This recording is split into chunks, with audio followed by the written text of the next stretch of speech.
Hola a todos, vamos a dar comienzo a la segunda parte de la lección 8, una parte que nos servirá para observar el final de la civilización egipcia, desde la entrada de Alejandro Magno hasta el cierre del último templo egipcio, el templo de Philae. Recordemos la historia que ya mencionamos en el vídeo anterior de la lección 7, la historia del pseudo-Calístenes. Es una historia fantástica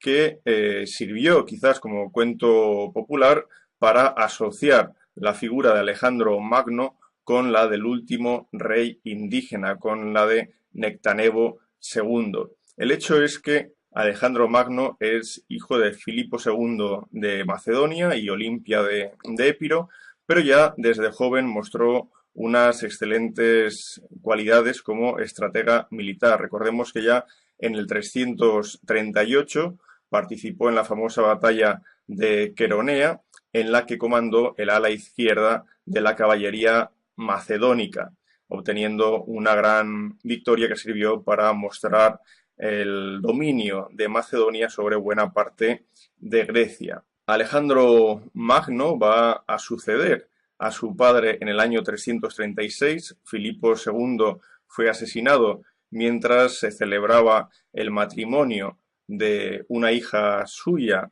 con Alejandro de Épiro, y en este momento pues Alejandro le sucede y también es reconocido como hegemón de la Liga de Corinto y por lo tanto como general plenipotenciario para ese objetivo que ya se había planteado su padre, Filipo II, de vengarse de los persas que, recordemos, en el año 480 habían creado una gran calamidad en Grecia, saqueando numerosos templos. Bien, aquí llegamos a un momento importante de la historia. En ese 336 y en el año inmediato, Alejandro va a intentar y va a sofocar algunas rebeldías que se producen dentro del ámbito griego, pero una vez estos problemas internos ya son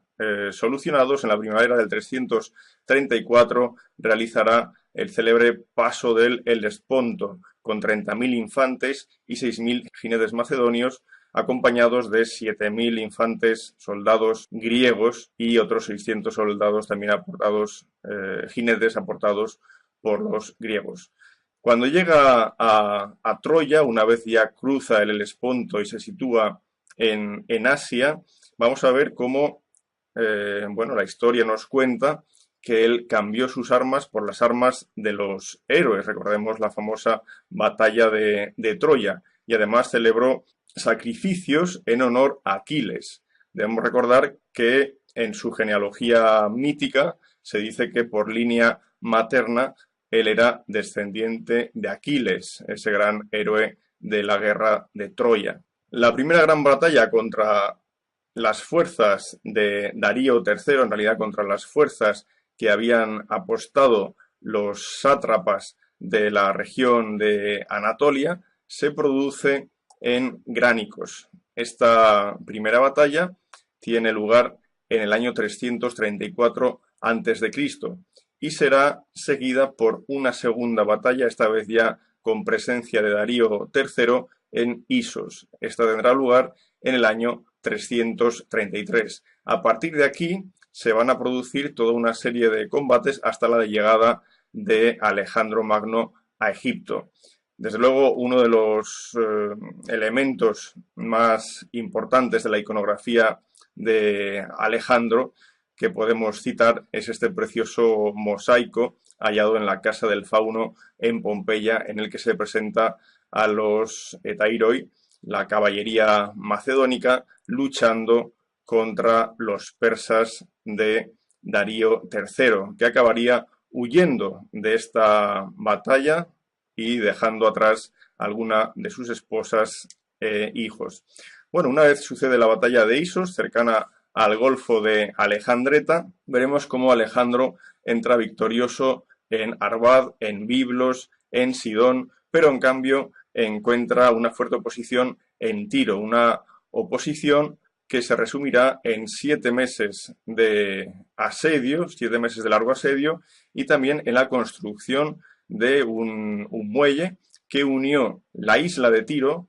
con el continente asiático, de modo que, por ejemplo, hoy en día Tiro ya no es una isla, está unida al continente a causa de aquella obra de Alejandro Magno. Provocará una gran mortandad la toma de Tiro, incluso se dice que se empalarán y se crucificarán a numerosas gentes de Tiro por la costa levantina como advertencia a otras ciudades que no quisieran abrir sus puertas, pero el hecho es que en su paso hacia el sur, antes de llegar a Egipto, va a encontrar también en Gaza una fuerte oposición. La oposición que haya en Gaza no solo le viene dada por las dos heridas que sufre Alejandro y que le impiden participar del asedio temporalmente, sino también por el hecho de que los 2 meses de asedio de Gaza van a acabar también con una gran matanza y sobre todo con un acto horroroso, pero acto que recuerda a uno de los episodios de la guerra de Troya, y es que Alejandro Magno ordenará perforar los tobillos del comandante de la fortaleza de Gaza, ordenará que se le inserten cuerdas unidas a su carro y dará vueltas a las murallas de Gaza a este pobre gobernador de Gaza que le había hecho frente a Alejandro. Con esto lo que intentaba Alejandro era también probablemente rememorar ese acontecimiento conocido de la guerra de Troya en la que Aquiles hace exactamente lo mismo con el derrotado Héctor. Bueno, una vez sucede este acontecimiento, ya las puertas de Egipto están abiertas, puesto que la fortaleza de Pelusium se rinde sin ofrecer combate y a partir de aquí ya Alejandro puede entrar en Heliópolis y en Menfis. Esos acontecimientos, la toma de Tiro y la toma de Gaza, tienen ambos lugar en el año 332 a.C., que es cuando Alejandro va a entrar en Egipto. A continuación debemos hacer referencia a un hecho un tanto insólito, y es el mes que se va a tomar Alejandro para desplazarse desde Menfis vía Mersa Matruh hacia el lejano oasis de Siwa. El oasis de Siwa es una región verde en medio del desierto de más de 100 kilómetros de longitud y unos 20-30 kilómetros de anchura, un enorme palmeral, en cuyo centro existe una colina llamada Colina de Agurmi, en la cual se sitúa un templo dedicado al dios Amón o al dios Zeus Amón. La historia es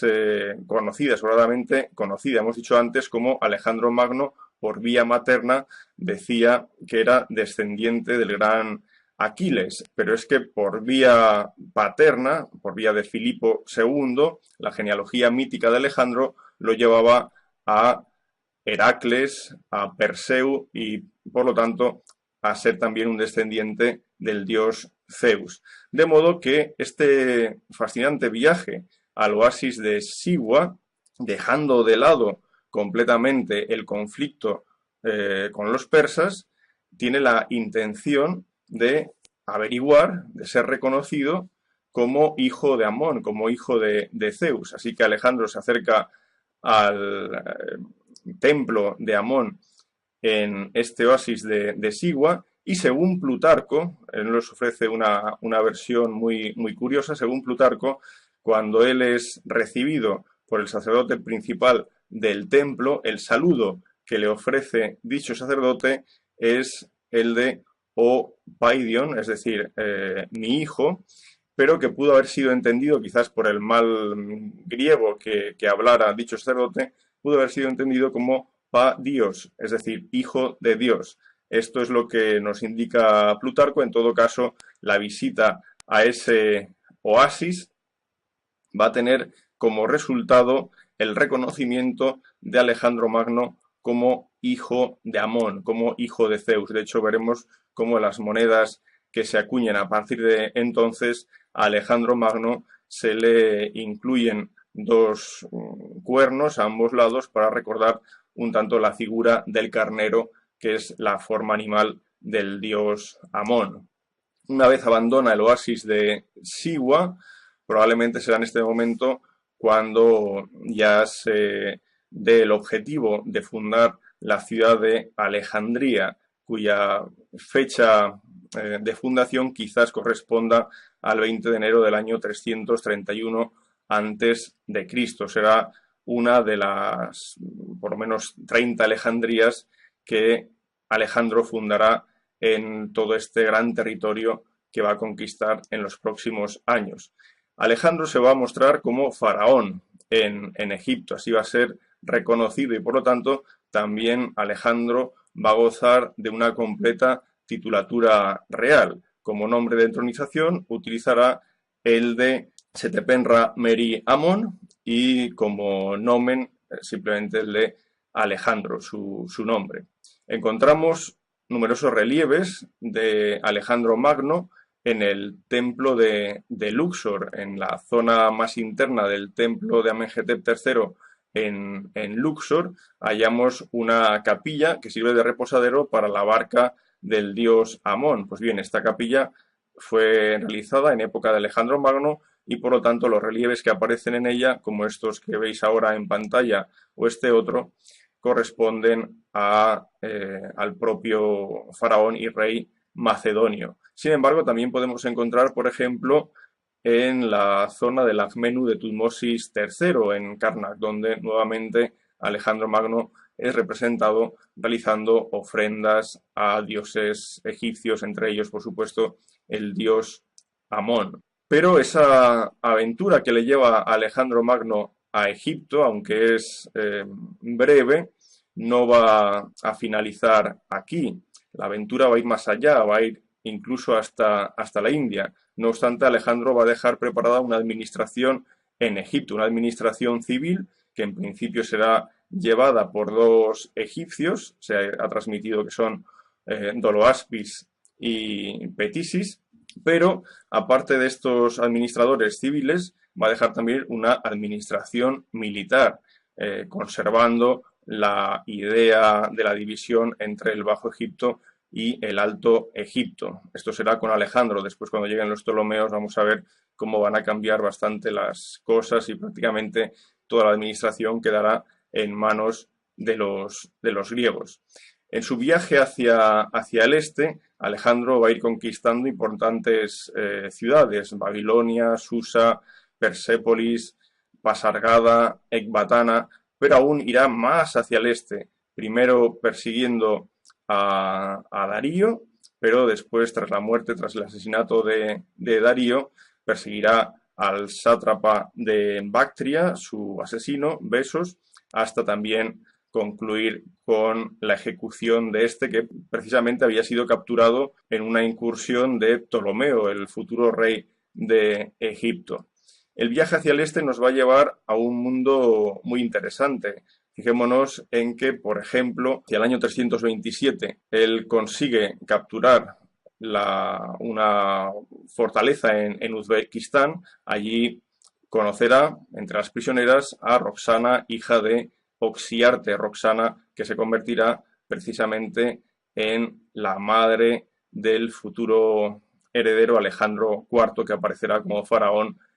en Egipto posteriormente. Pero también en el 327 la expedición que le lleva a la India, que pasará por el Hindu Kush, que pasará por Taxila, en la región de Rawalpindi, donde será acogido por el rey Taxiles, tendrá la famosa batalla de Lidaspes contra el rey Poros en el 326, pero sobre todo quisiera hacer mención a una curiosidad también, y es que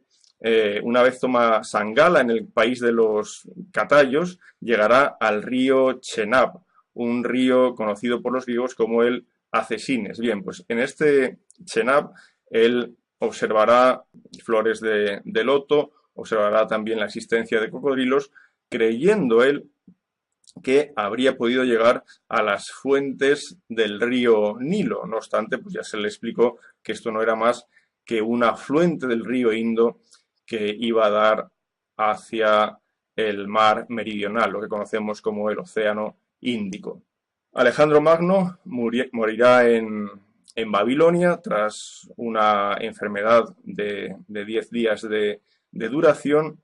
y a partir de este momento, en el año 323 a.C., van a hacer desde luego una nueva era en la que esa unidad que buscaba Alejandro va a quedar completamente rota y fruto de esta fragmentación del imperio alejandrino nacerá el reino egipcio de los Ptolomeos. Vale la pena que leáis este artículo que os pongo en pantalla, donde se nos habla precisamente de influencias culturales observables en este mundo en el que los griegos ya entran en la esfera egipcia.